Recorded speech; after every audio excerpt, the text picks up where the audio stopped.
السلام عليكم ورحمة الله وبركاته. إن الحمد لله نحمده ونستعينه ونستغفره ونؤمن به ونتوكل عليه ونعوذ بالله من شرور أنفسنا ومن سيئات أعمالنا من يهده الله فلا مضل له ومن يضلله فلا هادي له فلن تجد له وليا مرشدا. نشهد أن لا إله إلا الله وحده لا شريك له والذي لا ضد له ولا ند له أو مثل له ولا مثيل له ولا كفيل له لا شبه له ولا شبيه له ولا ولد له ولا والد له. هو الواحد الفرد الصمد لم يلد ولم يولد يكن له كفوا أحد. ونشهد أن سيدنا ونبينا وحبيبنا وحبيب ربنا وطبيبنا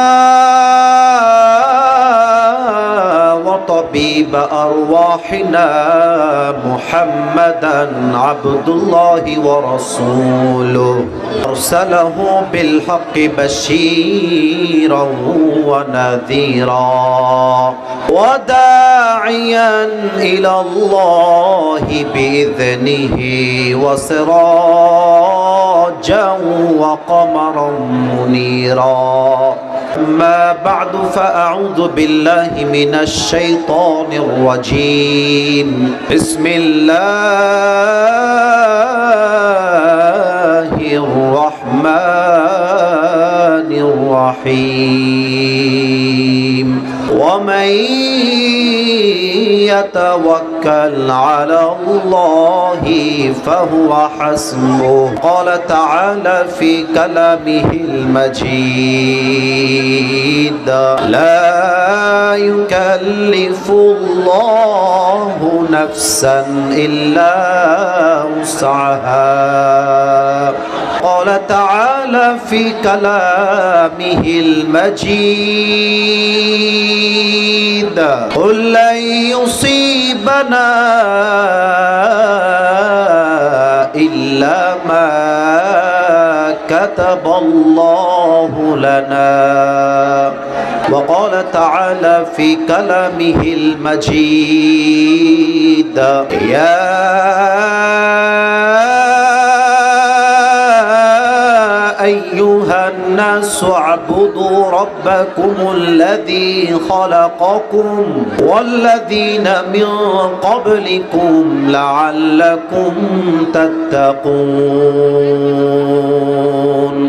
وقال تعالى في كلامه المجيد ونزلنا عليك الكتاب تبيانا لكل شيء وهدى ورحمة وبشرى للمسلمين.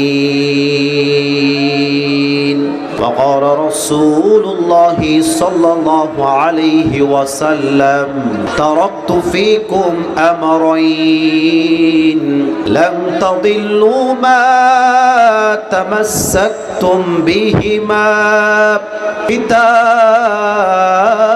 الله وسنة رسوله كما قال عليه الصلاة والسلام. إن الله وملائكته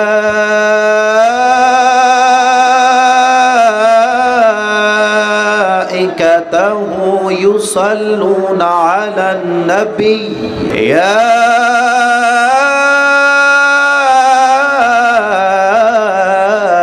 أيها আইয়ুহাল্লাযীনা আমানু সাল্লু আলাইহি ওয়া সাল্লিমু তাসলিমা আল্লাহুম্মা সাল্লি আলা মুহাম্মাদ ওয়া আলা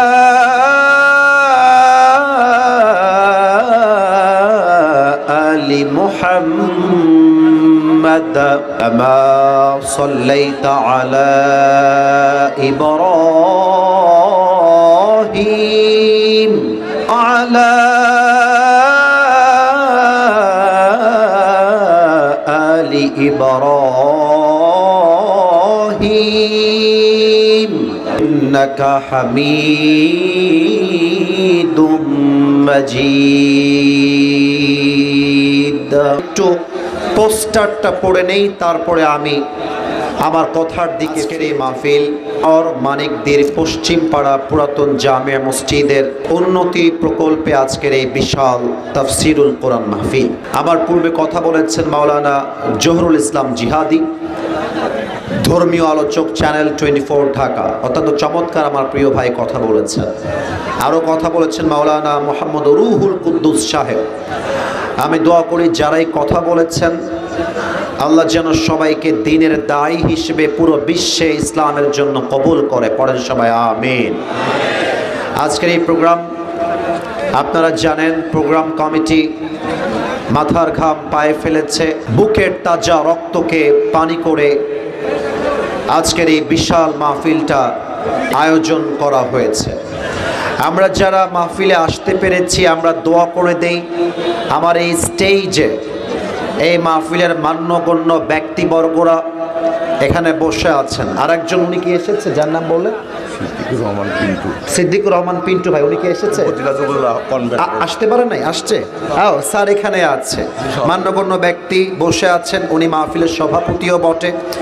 আমরা দোয়া করে দেই এই প্রোগ্রামকে বাস্তবায়ন করবার জন্য যারা মাথার ঘাম পায়ে ফেলেছে, বুকের তাজা রক্ত ঢেলে দিয়ে যারা এই প্রোগ্রামটাকে এত সুন্দর করে সাজিয়েছে, এবং আমরা যারা as a audience we are present here, আমরা দোয়া করছি আয় আল্লাহ আজ যেমন এই কোরআনের বাগানে আমরা সবাই একসাথে বসতে পেরেছি, তুমি আমাদের সবাইকে মৃত্যুর পরেও জান্নাতুল ফেরদাউসে একসাথে মেহমান হিসেবে কবুল করে নিও। পড়েন সবাই আমিন। কারণ একটা মাহফিল মানে পুরো দেশ এই মাহফিল দেখবে, এই মাহফিল হবে পুরো বাংলাদেশের একটা ঐতিহাসিক মাহফিল। আমার প্রিয় পাবনার ভাই, আমি পাবনা জেলার বদনাম করতে চাই না বিধায় এত আবদার করলাম।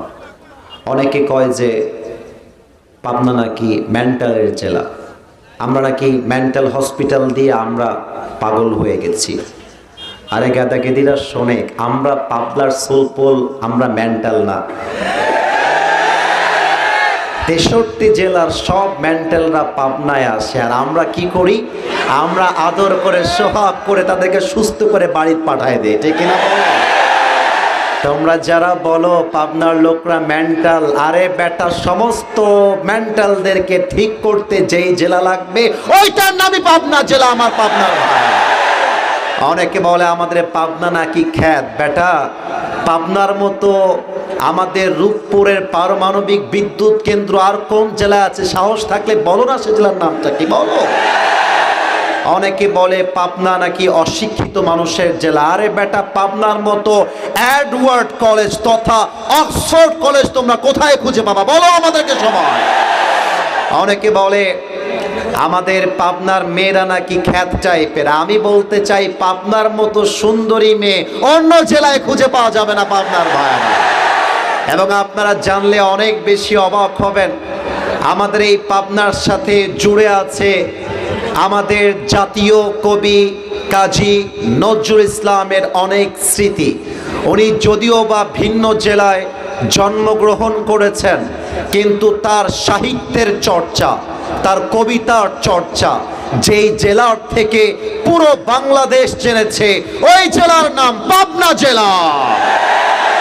আমাদের কবি কাজী নজরুল ইসলাম লিখেছেন, বলো বীর আমি চির উন্নত মম শির, শির নেহারি আমারি নত শির ওই শিখর হিমাদ্রির, বলবীর, বল মহাবিশ্বের মহাকাশ ফাড়ি, চন্দ্র সূর্য গ্রহ তারা ছাড়ি, ভুলক দুলক গোলক ভেদিয়া, খোদার আসন আরশ ছেদিয়া উঠিয়াছে চির বিস্ময়, আমি বিশ্ববিধাত্রীর বলবীর, আমি চির উন্নতশীল। ঠিক কিনা বলেন?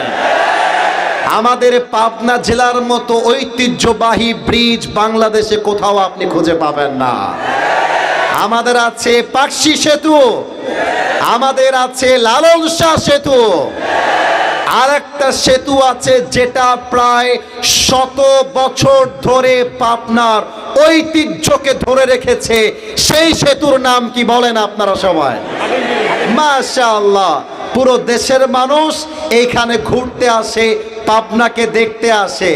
এই জন্য পাবনাকে নিয়ে বদনাম করতে হলে আগে আমাদের লেভেলে এসে কথা কবু বেটা। আর যখন পাবনার আপনার ঐতিহ্য তুলে ধরবেন, দেখবেন আপনার সঙ্গে যে ঝগড়া করছে সে বলবে আমি আর খেলবো না। আপনি বলবেন বেটা খেলবো না যখন মাঠে নামলুকা, আরে খাবো না যখন মহালুকা। অতএব পাবনাকে নিয়ে বদনাম করা ছেড়ে দাও। আমাদের পাবনার যেই ভাষা, দেশের এমন কোন টিভি নাই যেই টিভিতে পাবনার ভাষা প্রচার করা হয় না। আমি যখন মক্তবে পড়তাম, একটা নাটক আমি মক্তবে থাকা অবস্থায় দেখেছিলাম পাবনার ভাষায়, নাম হচ্ছে হারকিপটা নাটক। আপনারা কি নাম শুনছেন না? আমি একদম ছোট্ট তখন, আমি হেফজোখানায় পড়ি। আমি পাবনা জেলার ভাষা তখন থেকে জানা স্টার্ট করেছি। নাম হচ্ছে মনে হয় চঞ্চল চৌধুরী আর কি। মানে এত সুন্দর পাবনার ভাষা। ওকে একজন মেয়ে বলতেছে, পাইছি তো দেওরা, তোমার বড় ভাইয়ের সাথে যদি আমার বিয়ে হয় তাহলে পরে তুমি তো আমারই ভাসুরই হইছাও, দেওরাই হইছাও। তারপরে আবার বলতেছে, ওই যে রিশমা, ও যে তোমার সম্মান করে ভাসুর কয়ে ডাকে, তালি পরে তো দোষের কিছু হয় নাই, তুমি তো ভাসুরই হইছাও, তাই না? এই যে ভাষার টানটা, এই টানটাই প্রমাণ করে পাবনা একটা রাজশাহীর ব্র্যান্ড জেলা। আমার পাবনার ভাইরা, ওই মাটিতে আজকে আসিফ হুজুর এসেছে, আমরা এই মাটির সুনামটাকে আকাশচুম্বী করতে চাই। রাজি আছেন সবাই? যারা যারা রাজি আছেন সবাই মিলে একটা কাশি দেন। না, এটা আস্তে হয়ে গেল, আর একটু জোরে। আমরা 3টা তাকবীর দিয়ে তাফসীরে ফিরে যাব। প্রথম তাকবীর দিবেন আমার প্রিয় বিবাহিত ভাইরা, আর দ্বিতীয় তাকবীর দিবেন আমার কলিজার টুকরা সেই ভাইরা যাদের বাড়িতে বউ নাই, এবং তৃতীয় তাকবীর দিব অল টুগেদার, সবাই মিলে। দেখা যাক আজকে পাবনার সুজানগরে কার গায়ের জোর কত বেশি, এটা প্রমাণ হয়ে যাবে। বিবাহিত ভাইরা একটু রেডি হন, যাদের বউ আছে তারা শুধু কাশি দেন। সিঙ্গেল না, কিপ কোয়াইট, কিপ সাইলেন্ট, তোমরা চুপ থাকবা। It's time for not the single people, it's time for the married people. বিবাহিত ভাইরা আমি বলবো লিল্লাহি তাকবীর, আপনারা বলবেন আল্লাহু আকবার। দেখা যাক গায়ের জোর আছে কিনা। বিবাহিত ভাইরা আপনারা আমার সম্মানটা রাখেন। আব্বা জান যারা এসেছেন তারাও আমার সঙ্গে স্লোগান দিবেন। বিবাহিত ভাইদের পালা, লিল্লাহি তাকবীর। বিবাহিত ভাইরা আসিফ হুজুরের পক্ষ থেকে নাম্বার পেয়েছে 67। এটা বিবাহিত ভাইদের number. It's time for the single people. সিঙ্গেলরা রেডি আছো? তোমাদের যে বউ নাই তার জ্বালাটা তাকবীরের মধ্যে তুলে নিবা। সিঙ্গেলরা তাকবীর দিবা, তার আগে একটা কাশি দাও। দেখা যাক, লাইভ চলছে, পুরো বাংলাদেশ দেখছে। আমরা প্রমাণ করে দিব কাদের গায়ের জোর আজকে কত বেশি। সিঙ্গেল ভার, লেটস গেট রেডি। সবাই প্রস্তুত হয়ে যান, সিঙ্গেল যারা এসেছেন। নারে তাকবীর। বিবাহিত ভাইরা আমাকে মাফ করে দিন। আমার মনে হয় সিঙ্গেলরা আজকে 100-তে 99 নাম্বার পেয়ে পাস করেছে। এবার সবাই মিলে এমন জোরে তাকবীর দিবেন, আমি সবাইকে নিয়ে তাকবীরের ঠেলায় স্টেজ ভেঙে নিচে পড়ে যাক। সবাই মিলে কাশি দেন। এটা কোনো কাশি হইল রে বাবা? আরো জোরে নারে তাকবীর। একটা নতুন স্লোগান দিয়ে তাফসীর শুরু করব, তবে সবার অনুমতি চাই। অনুমতি আছে? এটা তো এমন অনুমতি হইল না। অনুমতি আছে সবার? অনেকে বলছে মনে হয় দলের স্লোগান হবে। আমরা দলের স্লোগান দিতে আসি নাই, আমরা এসেছি এই কথা বলতে, জমিন যার আইন চলবে তার। দেখা যাক পাবনাবাসী স্লোগানটা আমার সাথে দিতে পারে কিনা। আমি শিখাই দিচ্ছি to all the people, this is my humble request. এই স্লোগানটা পুরো দেশ দেখবে, গলার জোর হবে এত জোরে যেন প্রমাণ হয়ে যায় পাবনার ছেলেরা কোনো কাপুরুষের সন্তান নয়, সব বীর পুরুষের সন্তানগুলো আমার সামনে বসে আছে। আমার স্লোগানের ধাঁচটা শিখে নেন। আমি বলবো নারে তাকবীর, আপনারা বলবেন আল্লাহু আকবার। আমি বলবো দিল্লি না ঢাকা, আপনারা বলবেন ঢাকা ঢাকা। আমি বলবো গোলামি না আজাদি, আপনারা বলবেন আজাদি আজাদি। আমি বলবো আপোষ না সংগ্রাম, আপনারা বলবেন সংগ্রাম সংগ্রাম। আমি বলবো ক্ষমতা না জনতা, আপনারা বলবেন জনতা জনতা। আমি আসিফ হুজুর বলবো ইনকিলাব ইনকিলাব, পাবনাবাসী বলবে জিন্দাবাদ জিন্দাবাদ।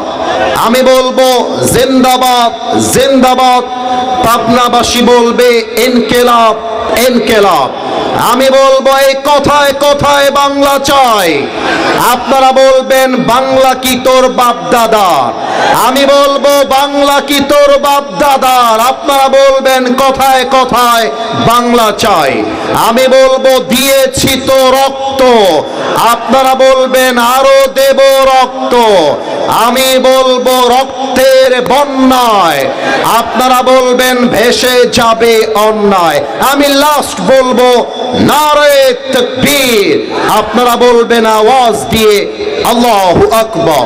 স্লোগান দেওয়ার জন্য বাপের বেটা যারা আছেন রেডি হয়ে একটা কাশি দেন। স্লোগান দেওয়ার সময় এক হাত নয়, দুই হাতটা ঝাঁকিয়ে ঝাঁকিয়ে স্লোগান দিবেন যারা আমার এই মাতৃভূমি বাংলাদেশকে ভালোবাসেন। এবং আমার স্টেজে যারা আছেন তারাও স্লোগান দিবে। আরে জাস্ট অডিয়েন্স নয়, আমাদের অতিথিরাও বাংলাদেশকে কলিজা দিয়ে ভালোবাসে, ঠিক কিনা বলে? আমি 1 থেকে 3 গুনছি, সবাই প্রস্তুত হয়ে যান স্লোগান দেওয়ার জন্য। 1, এই তোমরা কি শুরু করে যাও? কি কি পাই যাও তোমরা? হ্যাঁ এদিকে যাও। এই তোর বিয়ে হবে না, এই বেটাই না যাও। আচ্ছা 1, 2, 3 নারে তাকবীর। দিল্লি না ঢাকা, গোলামি না আজাদি, আপোষ না সংগ্রাম, ইনকিলাব ইনকিলাব, জিন্দাবাদ জিন্দাবাদ। এই কথায় কথায় বাংলা চাই, এই বাংলা কি তোর বাপ দাদা, দিয়েছি তো রক্ত, রক্তের বন্যায় নারে তাকবীর। যে সাউন্ড আপনারা দিলেন, সুজানগরে প্রমাণ হয়ে গেল পাবনার সন্তানরা কোন বিড়ালের বাচ্চা এখানে বসে নেই, সব সিংহের বাচ্চাগুলো আমার সামনে এখানে বসে আছে। নারে তাকবীর। আসুন আমরা মূল তাফসীরে ফিরে যাই। আলোচনা কিংবা তাফসীরের মাঝে কেউ যদি পালাবার ট্রাই করে, ওর লুঙ্গিটা টান দিয়ে ধরে বসায় দেওয়া লাগবে। তবে খবরদার লুঙ্গি যেন খুলে না যায়। তাকাই দেখেন তো এখানে সবগুলো ভদ্র মানুষ বসে আছে, তাই না ভাইজান? আমার করছি তেলাওয়াত শোনাটা আপনাদের জন্য মুসলমান হিসেবে বড় দায়িত্ব। তেলাওয়াতের সময় যেন কোনো আওয়াজ আমি ডানে বামে না পাই। আউযু বিল্লাহি মিনাশ শাইতানির রাজীম। ونزلنا عليك الكتاب تبيانا لكل شيء وهدى ورحمة وبشرى للمسلمين. Allah বলছেন, Allah says in this ayah, I have sent this Quran which is explaining everything in this world. Allah বলছেন, আমি এমন একটা কিতাব দিয়েছি তোমার জীবনে যা দরকার, মানুষের জীবনে যা দরকার, এমন কোন কথা নাই যে কথা আমি আল্লাহ তাআলা এই কোরআনের ভিতরে নাজিল করে দেই নাই। সুজানগরবাসী সুবহানাল্লাহ পড়বেন না সবাই মিলে? আপনারা আওয়াজ তো খুব জোরে করলেন, জিকিরটা এত আস্তে করলে তো খারাপ লাগবে। পড়েন সবাই সুবহানাল্লাহ। এবার আমার ডান হাতের দিকে সবাই তাকান, দাঁড়িয়ে থাকা ভাইয়েরা, বসে থাকা ভাইয়েরা। এই কিতাবটার নাম কি বলেন সবাই? না এত আস্তে না, জোরে বলেন, কিতাবটার নাম কি? এবার একটা ইমানের প্রশ্ন করছি, বাঘের বাচ্চার মতো হুঙ্কার দিয়ে উত্তর দিবেন। বলেন, এই কোরআনে মানব জীবনে যা যা দরকার এই সব কিছু আল্লাহর এই কোরআনে আছে না নাই? এবার তোমরা আওয়াজ দাও যত পারো, আরেকবার বলেন, এটাতে আছে না নাই? এমন কোন প্রশ্ন নেই যে প্রশ্নের জবাবটা আল কোরআন দিতে পারে না।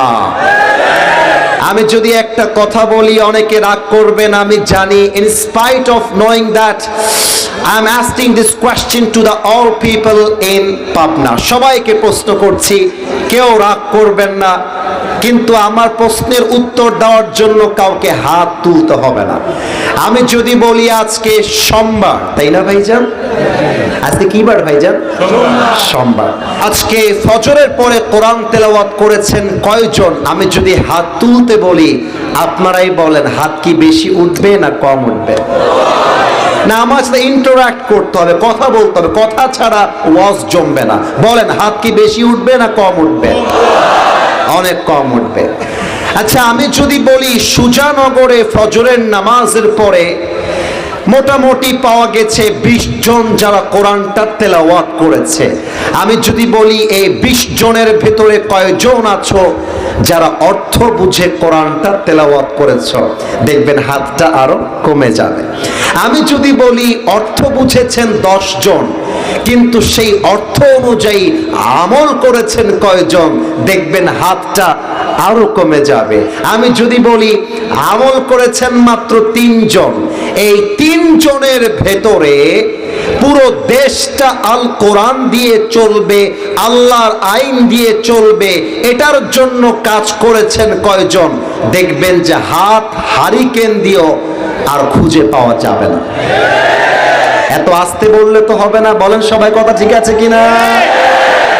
আগামীকাল সকাল বেলা মঙ্গলবারে যদি আপনার বাসায় একটা ডিসি অফিস থেকে চিঠি আসে, অথবা জজ কোর্ট থেকে, হাইকোর্ট থেকে একটা চিঠি আসে, এই চিঠির ভাষাটা বাংলায় নয় ইংরেজি ভাষায়। এবার পাবনাবাসীর আওয়াজ দেখতে চাই, আওয়াজটা আগের মতো আছে কিনা, বাংলা ভাষায় না ইংরেজি ভাষায়? ইংরেজি ভাষায় এসেছে। আর একবার প্রশ্ন করছি, যে চিঠিটা এসেছে আপনার ভাষায়, এটা কি বাংলা ভাষায় না ইংরেজি ভাষায়? ইংরেজি ভাষায়। কিন্তু আমার হাতের দিকে একটু খেয়াল করবেন, এইটা হলো সেই জজ কোর্টের চিঠি যেটা আপনার বাসায় এসেছে সকাল 10টায়। আপনি ঘুম থেকে উঠে যখন দেখবেন জজ কোর্ট থেকে ইংরেজি ভাষায় একটা চিঠি এসেছে, আপনি ইংরেজি ভাষাটা বোঝেন না। এখন যেহেতু আপনি ইংরেজি ভাষা বোঝেন না, কিন্তু চিঠি আসছে জজ কোর্ট থেকে, হাইকোর্ট থেকে, ডিসির অফিস থেকে, এই চিঠির অর্থ বোঝার জন্য আপনি দৌড় দিবেন তার কাছে যে ইংরেজি ভাষাটা বোঝে। যতক্ষণ পর্যন্ত এই চিঠির অর্থ আপনি না বুঝবেন আপনার ঘুম হারাম হয়ে যাবে। কিরে বাবা, এই চিঠি কি আমাকে গ্রেফতার করবার চিঠি? আরে এই চিঠি কি আমার সম্পদে কোনো ভেজাল আছে ওই চিঠি? আরে এই চিঠি কি আমার বিরুদ্ধে দুর্নীতির কোনো চিঠি? বোঝার জন্য আপনি ব্যাকুল হয়ে যাবেন। কিন্তু আপনার সুজানগরের ভাইরা, একটা ডিসি অফিসের চিঠি আপনার ঘুমটা হারাম করে দিল, একটা জজ কোর্টের চিঠি আপনার ঘুমটা হারাম করে দিল অর্থ বোঝার জন্য। কিন্তু এত বড় আকাশটার মালিক, অত বড় জমিনটার মালিক, এই পুরো পৃথিবীর মালিক, আমার মালিক, আপনার মালিক একটা চিঠি দিলেন, ওই চিঠির নাম আল কোরআন।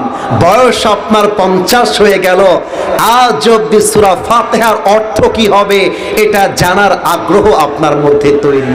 আপনার ছেলের বয়স হয়ে গেল 25 বছর, 30 বছর, স্কুল পড়লো, কলেজ পড়লো, মাস্টার্স কমপ্লিট করলো, সূরা ফাতিহার সাথে 4টা সূরা মুখস্থ পড়বে, এই যোগ্যতা আপনার সন্তানের তৈরি হলো না। এটা বলতে আমার কলিজা ফেটে যাচ্ছে, তবে এটাই হচ্ছে বাস্তব কথা। আজকে সেই কোরআনকে আমরা চিনতে চাই অল্প সময়ের ভেতরে। এবার সবাইকে প্রশ্ন করছি, বাঘের মতো হুঙ্কার দিয়ে উত্তর দেন, কোরআনটাকে আমরা চিনতে চাই নাকি চাই না? না, এটা পাবনার সাউন্ড হয় না, আর একবার চাই নাকি চাই না? কোরআনের পরিচয় আমরা সবাই জানতে চাই নাকি চাই না? আসুন আজকে আমরা কোরআনের সাথে গল্প করি, কথা। আসুন আমরা কোরআনকে প্রথমে একটা প্রশ্ন করি। আচ্ছা কোরআন, তুমি যে পৃথিবীতে নাজিল হয়েছ, নাজিল হওয়ার পেছনে তোমার প্ল্যান কি, পারপাস কি, ডেস্টিনেশন কি, তোমার আসল উদ্দেশ্য কি, আমাকে তুমি বলো। কোরআন তার জবাব দিচ্ছে। আল্লাহ রাব্বুল আলামিন বলেন, কিতাবুন আনজালনাহু ইলাইকা লিতুখরিজান NASA মিনায-যুলুমাতি ইলান-নূর। Oh my prophet, I have sent this Quran to lead the mankind out of darkness into the light. এই কোরআনটা নাজিল করেছি একটাই আমার উদ্দেশ্য, আমি চাই এই কোরআন দিয়ে আপনি আমার নবী জাহান্নামী মানুষগুলোকে জান্নাতের দিকে নিয়ে যাবেন। তাও তো সুবহানাল্লাহ কইতে পারলেন না আপনারা। 1 নাম্বার প্রশ্ন, তার উত্তর পেয়ে গেলাম। 2 নাম্বার প্রশ্ন, যুবক তোমাদের বিয়ে নিয়ে কথা হবে আজকে, কিন্তু সুযোগ দেওয়া লাগবে আমাকে, রাজি আছো? 2 নাম্বার প্রশ্ন, আচ্ছা কোরআন দেখো, আমরা যেই দেশে বসবাস করি ওই দেশটার নাম কি দেশ? বলেন সবাই। এটা তো প্রাউডলি বলতে পারলেন, আমাদের দেশের নাম কি দেশ? আচ্ছা, বাংলাদেশে চলতে গেলে রাষ্ট্র চালাতে হয় কেমন করে, এটার দরকার আছে না? এই যে কথা কই আসলাম রে ভাই, আছে না? বাংলাদেশে চলতে গেলে অর্থনীতি চলবে কেমন করে, ব্যাংক চলবে কেমন করে, এটা জানার দরকার আছে না? শহীদ ওসমান হাদি, তার মাথায় গুলি করে খুনিরা পালিয়ে গেল, এর বিচার কি হবে এটা কোরআন থেকে জানার দরকার আছে না নাই? আচ্ছা কোরআন তুমি আমাকে বলো, একজন খুনির বিচার আমরা রাষ্ট্রে কেমন করে করব? কোরআন তার জবাব দিচ্ছে। ওয়াল্লাহি, আল্লাহর কসম করে বলছি, একটা কথা ফালতু বলার জন্য আমি আসি নাই। আমি প্রত্যেকটা কথা বলবো, প্রত্যেকটা কথার পিছনে হয় আয়াত থাকবে, না হয় হাদিস থাকবে, না হয় বাস্তব ভিত্তিক লজিক থাকবে। আর আমার কথা আপনারা দেখেছেন, একজন নেতা আমার মাহফিলে বাধা দিয়েছিলেন, আপনারা হয়তো দেখেন নাই কেউ, আমি সবাই দেখেছেন নাকি ভাইজান আমার? আজকে কিন্তু আমাদের ভাইজান আমার পাশে বসে আছেন, সবাই কিন্তু মোটামুটি নেতা পর্যায়ের লোক। নেতাদেরকে আমরা সর্বপ্রথম স্যালিউট জানাই, with due respect. You have to work for this country. আপনারা এই দেশের জন্য কাজ করবেন, তবে আমাদেরকে তাফসীর মাহফিলে বাধা দেওয়ার দুঃসাহস কোনো নেতার করা যাবে না। যদি কোন নেতা বলে হক কথা মাহফিলে বলা যাবে না, ওই নেতাকে আমরা নেতা মানতে রাজি না। আমার সুধানগরের ভাইরা, এবার আসেন ওসমান হাদির বিচার যদি কোরআন দিয়ে হয়, কোরআনটা তার কি বিচার করবে? আউযু বিল্লাহি মিনাশ শাইতানির রাজীম। وكتبنا عليهم فيها أن النفس بالنفس والعين بالعين والأنف بالأنف والأذن بالأذن والسن بالسن والجروح قصاص। এবার একটা উদাহরণ দিব, কাউকে দাঁড় করিয়ে দিব। এই টুপিওয়ালা ভাই তুমি দাঁড়াও তো, হ্যাঁ তুমি দাঁড়াও। আরে ভয় নাই, দাঁড়াও দাঁড়াও, ভয় নাই ভয় নাই। তোমার নাম কি ভাই?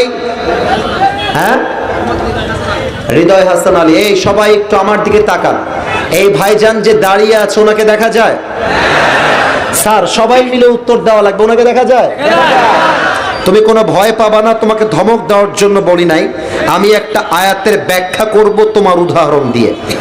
মনে করেন আমি একটা কথা বলেছিলাম শুরুতে, একটা কথা বলেছিলাম, মনে আছে কিনা জানি না, জাস্ট মনে করাবার জন্য বলেছি। আমি বলেছি আগামীর দেশ চলবে আল্লাহর কোরআনের সংবিধান দিয়ে। আপনারা কি দ্বিমত না একমত? এখন এই কথাটা এই ছেলের পছন্দ হয় নাই। মাহফিল শেষ করার পরে যখন রাস্তায় গাড়িতে উঠবো, কি হুজুর খুব বেড়ে গেছেন নাকি?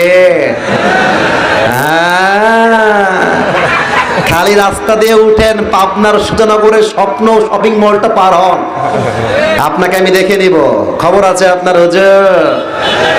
পাতি নেতা যেমন করে ধমক মারে আর কি, হুমকি। কি পাতি নেতা আছে না বলো?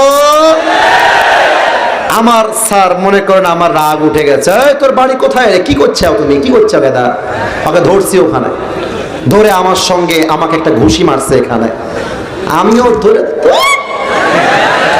একটা ঘুষি ওর নাকে মারছি। আমার ভাই উল্টায় পড়ে গেছে, কিন্তু আমার রাগ কন্ট্রোল হচ্ছে না।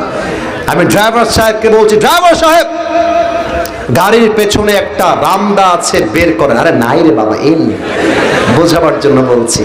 তো রামদাটা বের করে নিয়ে আসছে আমার কাছে, বলছে হুজুর এই নেন, যা করার মন চায় করে ফেলেন। এবার রামদাটা দিয়ে আমি ওর পা বরাবর একটা কোপ মারছি রাগের ঠেলায়। এখন একটা কোপে ওর বাম পা নয় ডান পাটা কেটে গেছে।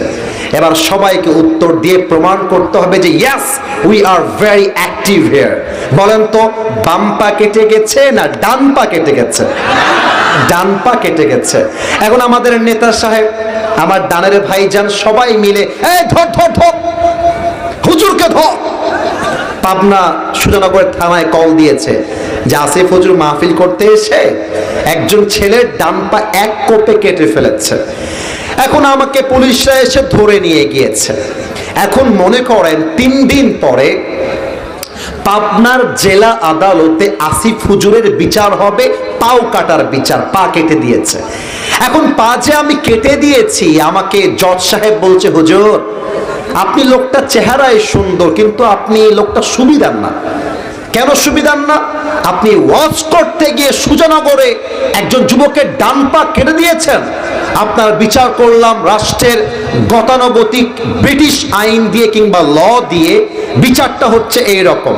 পা কাটার জন্য আপনাকে জরিমানা করা হলো 3 বছরের জেল আর 2 লাখ টাকা জরিমানা। এবার সবার উত্তর দেওয়ার পালা। 3 বছরের জেল আর কয় লাখ টাকা জরিমানা? আমার পেছনে অ্যাক্টিভ, সামনে অ্যাক্টিভ পাই নাই। আর একবার 3 বছরের জেল, কয় লাখ টাকা জরিমানা? 2 লাখ। আচ্ছা, এই যে বিচারটা আপনি করলেন পা কাটার পরিবর্তে 3 বছরের জেল 2 লাখ টাকা জরিমানা, এটা কি ইনসাফ ভিত্তিক হলো কিনা এটা ওজন দেওয়ার জন্য একটা সাধারণ দাড়িপাল্লার দোকান থেকে কিনে নিয়ে আসেন। দাড়িপাল্লার ডান দিকে ওর ডান পা যে কেটে দিয়েছি ওইটা রেখে দেন। আর আপনি যে আমাকে আইন দিয়ে, মানুষের আইন দিয়ে 3 বছরের জেল দিলেন, 2 লাখ টাকা জরিমানা করলেন, ওইটা দাড়িপাল্লার বাম দিকে দেন। এবার সুজানগরের মেধা প্রমাণ হয়ে যাবে। একদিকে ডান পা কাটা, আর একদিকে 3 বছরের জেল, 2 লাখ টাকা জরিমানা। আপনি যদি কিয়ামত পর্যন্ত টান দেন, দুইটা কি কখনো সমান সমান হবে? না। এত আস্তে বললে তো ওয়াজ হবে না। সমান হবে? আচ্ছা, আপনি বাম পাল্লায় 3 বছর নয় 5 বছরের জেল দেন, 3 লাখ টাকা 2 লাখ টাকা নয় 5 লাখ টাকা দেন, এবার টান দেন, তাও কি সমান সমান হবে? সমান সমান করতে চাইলে আল্লাহর জমিনে আল্লাহর কোরআন দিয়ে আইন পাশ করতে হবে। কেমন করে? আগেই ঠিক বলবেন না, লেট মি এক্সপ্লেইন ফার্স্ট, আমি আগে ব্যাখ্যা করে দেই। কোরআন কি বলছে? وكتبنا عليهم فيها أن النفس بالنفس والعين بالعين والأنف بالأنف والأذن بالأذن والسن بالسن والجروح قصاص। কোরআন বলছে কেউ তোমার চোখ তুললে তুমি তার চোখ তুলবা, কেউ তোমার নাক কাটলে তুমি তার নাক কাটবা, কেউ তোমার কান কাটলে তুমি তার কান কাটবা। চোখের বদলে চোখ, নাকের বদলে নাক, কানের বদলে কান, হাতের বদলে হাত, পায়ের বদলে পা, জানের বদলে জান। আর এটার নামই তো আল্লাহর কোরআনের সংবিধান। এবার আপনারা আল কোরআন দিয়ে আমার ডান পাটা কেটে দেন, এবার দাড়ি পাল্লা নিয়ে এসে দাড়ি পাল্লার ডান দিকে ওর ডান পা দেন, দাড়ি পাল্লার বাম দিকে আমার ডান পা দেন, এবার টান দেন, দেখবেন দুইটা সমান সমান হয়ে গেছে। ওয়ামান হাকামা বিহি আদালা। আরে কোরআন দিয়ে যদি তোমরা রাষ্ট্র চালাতে পারো, ওসমান হাদি তো দূরের কথা, একজন সাধারণ মানুষকেও কেউ ফুলের টাকা দিয়ে মারতে পারবে না, ঠিক কিনা বলে? এই হচ্ছে 2 নাম্বার প্রশ্ন।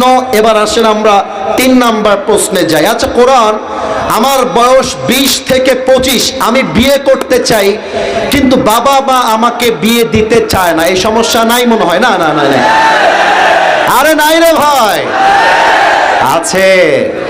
ইভেন আপনি স্যার এখানে আছেন, আপনারা যারা এমপি পদপ্রার্থী হচ্ছেন কিংবা হবেন, আপনাদের পোস্টারের ব্যানারে লিখে দিবেন, আরে আমাকে ভোট দিলে তোর বাড়ি বউ ছাড়া বাড়ি হবে না। ইভেন আমার মনে হয় যুবকদের জীবনের সবচেয়ে বড় কষ্ট, বিয়ে করতে চাইলে তারা বিয়ে করতে পারে না। বেয়াদবি নিবেন না। এখানে কি মা বোনেরা আসছে? আসছে? কোন দিকে আছে একটু বলবেন? ওই দিকে আছে। আচ্ছা, নতুন নতুন নতুন যেও না, আমি অল্প সময় আছি তো, যেও না। অনেক মেয়েদেরকে একটা কথা বলবো, আমি জানি মেয়েরা আজকে আমার এই কথার জন্য বদনাম করবেন, আমি জানি, বাট আমাকে হক কথা বলতে হবে। আই এম সো সরি যে আমাকে বলতে হবে। অনেক মেয়ে আছে দেখবা, বিয়ের সময় আসলে টাকাওয়ালা চরিত্রবান দিনদার ছেলে পছন্দ হয় না, গাঞ্জাখোর অনেক মেয়েদের বেশি পছন্দ হয়। দেখতে অসুন্দর লাগতেছে? আমাকে দেখে মনে হচ্ছে কোনো মেয়ে আমাকে জীবনে বিয়ে করবে না, মনে হচ্ছে তোমাদের সবাই এরকম কিছু? দেখবা অনেক মেয়ে আছে পুরুষের মুখে চাপ দাড়ি দেখলে এদের গায়ের মধ্যে জ্বালা পোড়া চুলকানি শুরু হয়ে যায়। যুবক ভাইরা বলো, বাবা বলছে মা তুমি কি দাড়িওয়ালা দিনদার বিয়ে করবা? আমি বলছি তো আব্বা বলছে তাহলে গাঞ্জাখোর কেমন হয়? বলছে ইয়েস ইয়েস ইয়েস। আমার কথা আমি সোজা ভাষায় বলে যাই, মুরব্বীরা রাগ করতে পারেন, মায়েরাও রাগ করতে পারেন, আমি সোজা ভাষায় বলছি। আরে যেই মেয়ে আমাকে বিয়ের সময় আমার দাড়ির জন্য বিয়ে করতে চায় না, সে তো আমার বাড়ির বউ হওয়ার যোগ্যতাই রাখে না। আর যেই মেয়ে আমাকে দাড়ির জন্য বিয়ে করতে চায়, সেই তো আমার বাড়ির বউ হওয়ার যোগ্যতা রাখে। এখন দেখেন বিয়ের সময় আসলে কোরআনটা আপনাকে কি বলছে, খেয়াল করবেন। কোরআন বলছে ইয়াকুনু ফুকারা আয়ুগনিহিমুল্লাহু মিন ফাদলি। বিয়ের আগে যদি তোমার অর্থ করি না থাকে, চাকরি না থাকে, ব্যবসা না থাকে, সামান্য কয়েক টাকার পুঁজি নিয়ে আল্লাহর উপরে ভরসা করে হালাল ভাবে বিয়ে করে ফেলো। যদি অভাবও থাকে, বিয়ের পরে তোমাকে বরকত দিয়ে ধনী বানায় দিবে একজন, তিনি কে? এত আস্তে বললে ওয়াজ বৃথা হয়ে যাবে, বলো কে? আচ্ছা, একটা প্রশ্ন আবার করে ফেলি, সেম জবাব আসবে কিন্তু মন থেকে দেওয়া লাগবে। আমাদের রব একজন, তিনি কে? আওয়াজটা জোরে চাই, আমাদের রব একজন, তিনি কে? আল্লাহ আমার রব। সবাই মিলে আল্লাহ আমার রব, দমে দমে তন মনে তারি অনুভব, ঠিক কিনা বলে? তোমার দুনিয়াতে আমি যেদিকে তাকাই, অথই নেয়ামতে ডুবে আছি সবাই। পাক পাখালির কণ্ঠে শুনি তাসবিহ কল রব, তাসবিহ কল রব, আল্লাহ আমার রব, দমে দমে তন মনে তারি অনুভব। রবকে যেহেতু অল্প সময় কোরআনের কাছে, এবার আমাদের লাস্ট প্রশ্ন। প্রবাদ বাক্য আছে, শেষ ভালো যা সব ভালো তা। আরে যার কপাল ভালো সেই আজকে দোয়া করে বাসায় ফিরে যাবে, ঠিক কিনা বলেন? আপনাদেরকে এতক্ষণ যাবৎ কোনো এক্সট্রা প্রশ্ন করি নাই, কিন্তু এখন করতে চাই। আশা রাখবো 95% মানুষ উত্তর দিতে সক্ষম হবে। আমার কথা বুঝতে কোনো সমস্যা হচ্ছে না তো কারো? আমাকে একটু বলেন তো, পাবনার সুজানগরের ভাইরা, আমার কথা কি বোঝা যায়? আচ্ছা বলেন তো, আমাদের নবী যত পুত্র সন্তান পৃথিবীতে এসেছে, ছেলে সন্তান, ভয় পাবেন না, মন খুলে উত্তর দেবেন, আমি আছি তো। বলেন তো, আমার নবীর কোন ছেলে সন্তান কি দুনিয়াতে শেষ পর্যন্ত বেঁচে ছিল? উত্তর সঠিক, কিন্তু দুঃখের বিষয় এই ডানে এদের সাউন্ড 100-100, বামে কোনো সাউন্ডের ক্রেজই নাই, ভাইবই নাই। এবার সবাই মিলে রেখে দেন। বলেন তো, আমার নবীজির কোন পুত্র সন্তান তথা ছেলে সন্তান কেউ ছিল? ছিল, কিন্তু শেষ পর্যন্ত কেউ বেঁচে ছিল? ছিল না। দ্বিতীয় প্রশ্ন, বলেন তো, আমার নবীর যেই কয়জন মেয়ে দুনিয়াতে এসেছেন, একজন মেয়েকে নবীজি অনেক বেশি কলিজা দিয়ে ভালোবাসতেন, ওই মেয়েটির নাম কি মা? বলেন তো সবাই, একটু জোরে বললে খুশি হতাম। কি মা? রাদিয়াল্লাহু তাআলা আনহা। তৃতীয় প্রশ্ন, বলেন তো, ফাতেমার গর্ভে দুইজন জান্নাতের সর্দার এসেছিলেন, তার নাম কি কি? মাশাআল্লাহ, right answer. All the people, মাশাআল্লাহ, they have got the right point. এবার লাস্ট প্রশ্ন, আমাদের মা ফাতেমা একজন বীর বাহাদুর সাহাবীকে স্বামী হিসেবে অ্যাকসেপ্ট করেছিলেন, তার স্বামীর নাম কি ছিল ভাইজান? আলী রাদিয়াল্লাহু তাআলা আনহু। আরেকবার উত্তর চাই, ওই সাহাবীর নাম কি? আলী রাদিয়াল্লাহু তাআলা আনহু। এবার দেখেন, কোরআনকে সোজা সাপটা একটা প্রশ্ন করি। প্রশ্নের জন্য পরিবেশ ঠান্ডা হতে হবে। আচ্ছা খেয়াল করেন তো, কেউ কাউকে ডাক দিল, এই এই, আমার চোখ সব দিকে আছে, আমি কিন্তু কানা না রে বাবা, চশমায় পাওয়ারও আছে অনেক বেশি, খবরদার। আমি যেন আর একটা আওয়াজ না পাই, এটা আমার আলোচনার শেষ চ্যাপ্টার। একটা দুইটা প্রশ্ন পড়ে দোয়া করব। আচ্ছা কোরআন, আমি চাই ইসলাম দিয়ে পুরো বিশ্ব চলবে, আমি চাই ইসলাম দিয়ে পুরো বিশ্বের রাজনীতি চলবে। আচ্ছা কোরআন, আমি সংখ্যায় কম, আমার সামনে দল অনেক বড়, কাফেরদের দল, আর আমি মাত্র একা মানুষ, আমি কি করতে পারি? কোরআন বলছে, ওয়ামাইয়াতাওয়াক্কাল আলাল্লাহি ফাহুয়া হাসবু, whoever trusts in Allah subhanahu wa ta'ala, Allah says I'm sufficient for him. যেই বান্দা সুখে দুঃখে কষ্টে আপদে বিপদে যুদ্ধে আমি আল্লাহকে ভরসা করতে পারে, আমি আল্লাহ একাই তার জন্য যথেষ্ট হয়ে যায়। তাও তো সুবহানাল্লাহ পড়তে পারলেন না তো সবাই মিলে। এবার আমার দুই হাত সবাইকে দেখতে হবে, হাত তোলার প্রয়োজন নেই। আমাকে একটু উত্তর দেন, আমার দুই হাত দেখা যায় না? আওয়াজ কমে গেছে, দেখা যায়? আচ্ছা, আমার এটা ডান হাত, এটা আমার বাম হাত। আমি এই মুহূর্তে হাতগুলো যেদিক যেদিক ঘোরাবো, আপনাদের চোখ সেদিক সেদিক ঘুরলে হাদিসটা আপনারা এই মুহূর্তে বুঝতে পারবেন। এতক্ষণ প্রত্যেকটা কথা বলেছি আয়াত আয়াত আয়াত, এই মুহূর্তে জাস্ট একটা হাদিস শেয়ার করতে চাই। আমার দুই হাতটা কেউ যেন মিস না হয়ে যায়। সুজানগরের ভাইরা, ডান হাত, সবাই ডান দিকে তাকান। এখানে যুবকদেরকে দিয়ে লম্বা একটা লাইন আছে, এবার আমার দিকে তাকান। এই লাইনটা কি দেখা যায়? আপনারা কথা বলছেন না। এই লাইনটা কি দেখা যায়? এটা হচ্ছে একটা দেয়াল, এই দেয়ালটার নাম আমি আসিফ হুজুর দিলাম ডান দেয়াল। এবার বাম দিকে তাকান তো, বামেও একটা দেয়াল আছে না নাই? এবার আমার দিকে, লুক অ্যাট মাই ফেস, পেছনে দেখেন তো ব্যানার দিয়ে একটা লম্বা দেয়াল আছে না নাই? Let's come to the main point, হাদিসে ফিরে যাই। মদিনা এমন একটা শহর ছিল যে শহরের চতুর্পাশ দেয়াল দিয়ে ঘেরা। মদিনায় কেউ যদি আসতে চাইতো জাস্ট একটা দরজা খোলা ছিল, বাদ বাকি all the doors were closed. সব, যদি তার মায়ের বুককে খালি করতে চাস দাঁড়িয়ে যা। কেউ যদি তার সন্তানকে ইয়াতীম করতে চাস দাঁড়িয়ে যা। কেউ যদি তার বউকে বিধবা করতে চাস দাঁড়িয়ে যা। আয় আমার সঙ্গে যুদ্ধ কর, বাপের বেড়া বলে আয় আমার সামনে। কেউ হাত তুলছে না। আবার আলী রাদিয়াল্লাহু তাআলা আনহু বলছে, ইয়া রাসূলুল্লাহ, আমি হাত তুলেছি, আমাকে একটা সুযোগ দেন। সুবহানাল্লাহ। এবার নবীজি বলছে, আলী আমার কাছে আসো, আমার কাছে আসো। আলী দৌড় দিয়ে আসছে। আমার কাছে দেখাবার মতো কিছুই নাই। এই মাইকটা কি দেখা যায় না? উত্তর শেষের দিকে জোরে দেওয়া লাগবে, দেখা যায়?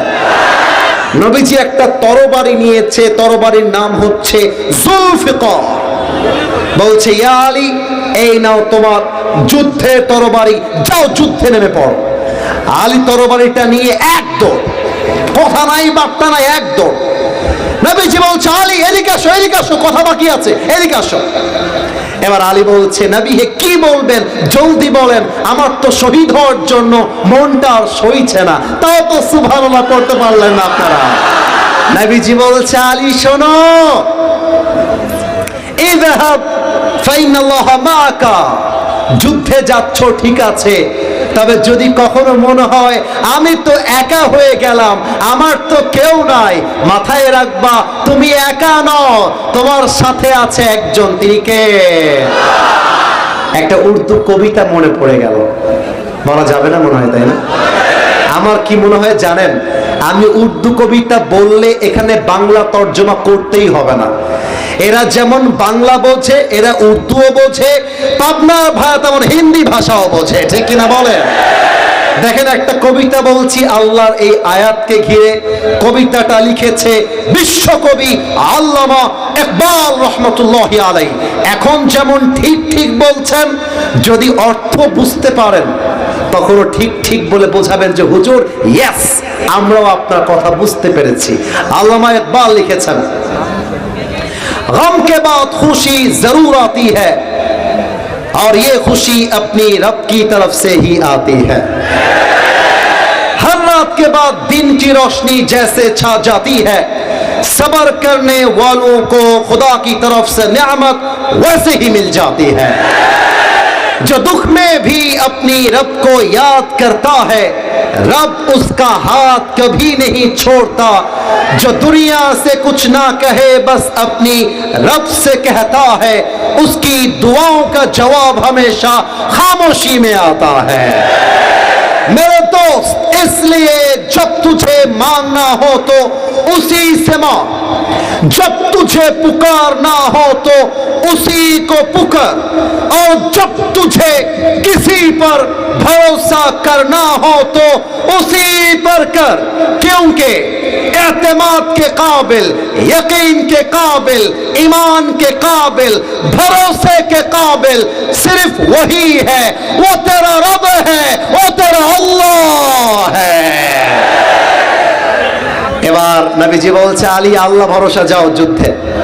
আমি একটু মাইক থেকে পেছনে গেলাম, হাদিসের শেষের দিকে আমি চলে আসছি। আচ্ছা, আপনারা তো আমাকে ফেসবুকে আগে দেখেছেন, আজকে সরাসরি হয়তো বা অনেকে প্রথম দেখলেন। আমি একটু উত্তর চাই সবার থেকে, আমাকে দেখে কি গুঠু মনে হয়েছে, লম্বা মনে হয়েছে? আমি লম্বা, আমি লম্বা, আসলেই লম্বা। আমার পরিবারের সবচেয়ে বেশি লম্বা আমি। তো আমার উদ্দেশ্য আমাকে হাইলাইট করা না, আমার উদ্দেশ্য হাদিসটাকে টেনে এনে প্র্যাকটিক্যালি বোঝায় দেওয়া। এবার একটু তাকান তো, এখানে একটা লাইটের আলো আসছে, এটা কি বোঝা যায়? আচ্ছা, আরো সহজ ভাবে বোঝাই, এখানে কিছু ফুল দেওয়া আছে এই সামিয়ানার নিচে, এটা কি দেখা যায়? একটু উত্তর জোরে দেন, দেখা যায়? আচ্ছা, কারো হাইট যদি ওই বরাবর হয়, হাইট লম্বা ওই বরাবর, আর কারো হাইট এই বাঁশের অর্ধেক বরাবর, তো সে যদি তাকে দেখতে চায়, খেয়াল করবেন, এমনি দেখা যাবে না, এমনি দেখতে হবে। আর ওই হাইটওয়ালা যদি এই হাইটওয়ালাকে দেখতে চায়, এভাবে নয়। কথা কি বোঝা যায় ভাইয়েরা? আলী হাইটে ছোট, আমর বিন মারহাব ইয়া লম্বা, বিশাল লম্বা। তো আলী বুকের পাটা ফুলিয়ে আল্লাহ ভরসা বলতে বলতে ওর সামনে দাঁড়িয়ে গিয়েছে। এবার আমর বিন মারহাব ওকে দেখতেছে আর বলতেছে, মান্নাং তাইয়ুহাল গোলাম, এই বাবু তুমি কে গো?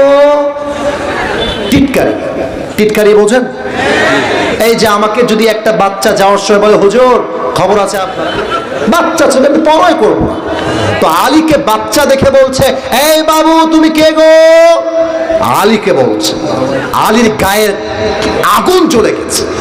আলী তাও বলছে, আনাল্লাযী সাম্মাতনি উম্মি হায়দারা, আমি হলাম সেই যুবক যাকে তার মা নাম দিয়েছে আদর করে হায়দারা। এবার আমর বিন মারহাব বলছে, বাবু এটা তোমার ডাক নাম নয়, আসল নামটা বলো। এবার আলী আবারও খেপে গেছে, আবারও রাগ কন্ট্রোল করে বলছে, ইসমি আলী, আমার আসল নাম হচ্ছে আলী। আমর বিন মারহাব বলছে, আলী? আনতা আলী বিন আব্দুল মুত্তালিব? এই বাবু তোমার আব্বার নাম কি আব্দুল মুত্তালিব? বলছে, না, আমার আব্বার নাম আব্দুল মুত্তালিব নয়, আনা আলী বিন আবি তালিব, আমার আব্বার নাম হচ্ছে আবু তালিব। আমর বিন মারহাব বলছে, হায় হায়, তুমি তো আমার ভাতিজা, আর তোমার বাপ তো আমার ভাই লাগে, আমার মতো চাচা ভাতিজার গায়ে হাত তুলবে, তা হতে পারে না, যাও ছোট্ট সোনামণি বাড়িতে ফিরে যাও। এবার আলী আর রাগ সামলাইতে পারে নাই। আলী বলছে, এই বেটা, তুই কাকে কাফের বাচ্চা, কাকে বাচ্চা বলিস? তুই কাকে বলিস ভাতিজা? পারলে একবার আমার সামনে এসে যুদ্ধ কর, এমন একটা কোপ মারবো তোর কল্লা 40 হাত দূরে গিয়ে পড়বে। আল্লাহু আকবার।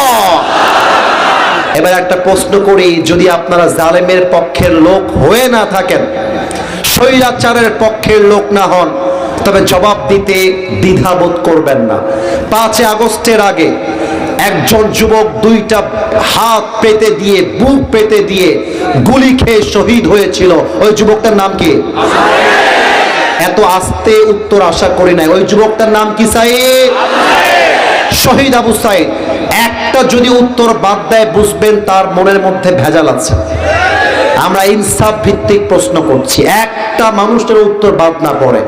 এই পাবনার ভাইয়ারা, এই প্রিয় আমার সুজানগরের ভাইয়ারা, বলেন তো, শহীদ আবু সাইদ রাস্তায় কে গুলি করেছিল? না। কারো পেটে গিয়ে চাকু চালিয়েছিল? না। তাহলে আপনারা আমার ভাইয়ের বুকে গুলি করলেন কেন? কেন কেন করলেন? আমার ভাই জাস্ট বলেছিল আমরা কোটার সংস্কার চাই, দ্যাটস ইট, এটাই সে চেয়েছে। আপনারা যখন আমার ভাইয়ের বুকে গুলি করেছেন, এটা প্রমাণ হয়ে গিয়েছে মুসলমানরা কাউকে আগ বাড়িয়ে মারতে চায় না, কিন্তু মুসলমানদের গায়ে যে হাতটা আগ বাড়িয়ে উঠতে চায়, ওই হাত মুসলমানরা ভেঙে গুড়িয়ে দেয়। এটার নামই তো ইসলাম। আর আপনার ভাইরা ঠিক কিনা বলে? আলী বলছে, আমর বিন মারহাব, আমি তোরে মারতে পারবো না, তুই আমাকে মারবি, and then I will defense attack on you. Defence attack মানে বোঝেন তো?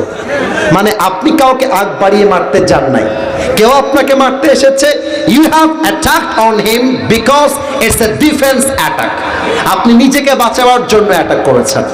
তা আলী বলছে, আমর বিন মারহাব, আয়, আগে তুই আমাকে মার, তারপর তোকে আমি দেখে নেব। এবার আমর বিন মারহাব 2 কদম পেছনে গেছে। কথা বলতে বলতে আমার ঘড়ির বেল্টও খুলে গেছে। এবার 2টা পা আমর বিন মারহাব একসাথে করেছে। এই মাইক্রোফোনটা কিন্তু আগে বলেছি, এটা একটা তরবারি, বোঝাবার স্বার্থে। আমর বিন মারহাব তরবারিটা সামনে নিয়েছে, জমিন থেকে একটা লাফ দিয়েছে। লাভ দিয়ে আলী ডান কাঁধে বিশাল জোরে এক আঘাত দিয়েছে। আর আলী তার জুলফিকারটা এভাবে তুলে বলছে, হাসবুনাল্লাহু ওয়া নি'মাল ওয়াকিল, নি'মাল মাওলা ওয়া নি'মান নাসির। এমন জোরে এক আঘাত, আলীর দেহটা কেটে যাওয়ার কথা, বাট আলী যেহেতু আল্লাহর উপরে ভরসা করেছে, ওই আঘাতটা কেটে যাবে তো দূরের কথা, আলীর জামা পর্যন্ত স্পর্শ করতে পারে নাই। সুবহানাল্লাহ। এবার আমর বিন মারহাব ফটফর করে কাঁপতেছে, হায় হায়, কারে বললাম বাবু আর কারে বললাম ভাতিজা। এবার আলী বলছে, রেডি হয়ে যাও, কত ধানে কত চাল, এবার তার প্রমাণ হয়ে যাবে, ঠিক কিনা? এবার আলী 2 কদম পেছনে গেছে, জমিন থেকে একটা লাফ দিয়েছে, তরবারিটা সামনের দিকে এভাবে ধরে যখন উঁচুতে উঠে গেছে, এটাকে এভাবে উঁচু করে চিৎকার দিয়ে বলছে, নারে তাকবীর, আল্লাহু আকবার বলে একটা আঘাত দিয়েছে। আমর বিন মারহাবের ঢালটা ভেঙে একটা কোপে আমর বিন মারহাবের দেহটা 2 টুকরো হয়ে জমিনে ছিটকে পড়ে গিয়েছে। আল্লাহু আকবার।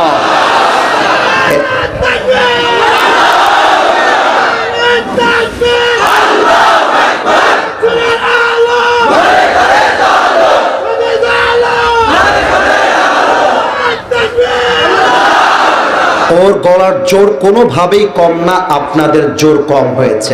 আচ্ছা আমি একবার দিই, জাস্ট একবার তাকবীর দিবেন, হাদিসটা এই মুহূর্তে শেষ হবে। নারে তাকবীর।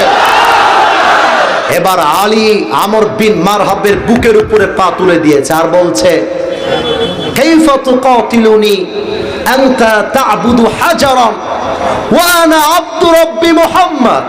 এই বেটা কাফেরের বাচ্চা, তুই কাকে মারতে চাস? তুই হলো মূর্তি পূজারী, তুই হলো কাফের, তুই হলি পাথর পূজারী, আর আমি আলী ভরসা করি একমাত্র আমার রবের উপরে। আর যেই বান্দা রবের উপরে ভরসা করতে পারে, কোন কাফের বেঈমান তার একটা চুল বাঁকা করবার ক্ষমতা রাখে না, ঠিক কিনা বলে? এবার সবাই 2 হাত তোলেন, এভরিবডি রেজ ইউর 2 হ্যান্ডস, সবাই 2 হাত তোলেন। আপনারাও সবাই মিলে, আমরা সবাই মিলে একটা হাত তুলতে চাই। এবার সবাই মিলে একটা কাশি দেন।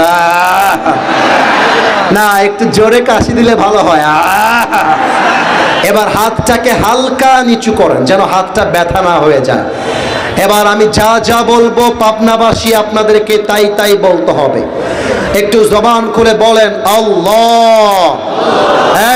বামে ছেলে পেলে বসো, তোর বউ পালা যাবে রে। এবার আমার সাথে সবাই বলেন আল্লাহ। না, এই ডাকের মধ্যে মায়াটা পায় না, আমি আর থাকবো না, চলে যাবো এখন। একটু ডাক দেন, বলেন আল্লাহ। এবার আর একটু মায়া দিয়ে বলেন, ও আমার আল্লাহ, তোমার স্টেজ আওয়াজ, সামনে আওয়াজ নেই, বলেন তোমার শাহী দরবারে দিল থেকে তওবা করছি, ও আমার আল্লাহ, তুমি আমাকে মাফ করে দাও। ডানে আওয়াজটা এবার কমে গেছে, জানি না কেন, কিন্তু আর একবার বলেন, মাফ করে দাও। একটু জবান খুলে সবাই মিলে বলবেন না আমিন? 2 নাম্বার ওয়াদা আল্লাহর সাথে, এটা শেষ ওয়াদা, বলেন আল্লাহ। মাশাআল্লাহ, আরেকবার, ও আমার আল্লাহ, আমি তোমার পাবনার সুজানগর থেকে আজ ওয়াদা দিলাম। এই আওয়াজ না বাড়লে দোয়ার দিকে আমি যাব না। বলেন, ওয়াদা দিলাম, ও আল্লাহ, আমি আজ থেকে 1 ওয়াক্ত আসতে হলো কেন বলেন? এক ওয়াক্ত নামাজ আর কখনো ছাড়বো। এবার হাতটা উঁচু করতে হবে সবাইকে, বলেন না। আচ্ছা, পুরো বাক্যটা হাত নাড়িয়ে নাড়িয়ে সবাই হাত নাড়ান, বলেন ছাড়বো না। আমাদের নেতার আওয়াজ সবার চাইতে বেশি হয়েছে, বলেন ছাড়বো না। বলেন সবাই আওয়াজ দিয়ে ইনশাআল্লাহ। হাতটা নামায় আমাকে একটা ডাক দেন, বলেন আসিফ হুজুর। আমরা পাবনার সন্তান, আপনাকে ওয়াদা দিলাম, দোয়া না করে আমরা কেউ, এবার আমার দিকে তাকান, মাথাটা ঝাঁকিয়ে বলেন যাব না। আরে মিয়া জোরে বলেন যাব না। বলেন আওয়াজ দিয়ে ইনশাআল্লাহ।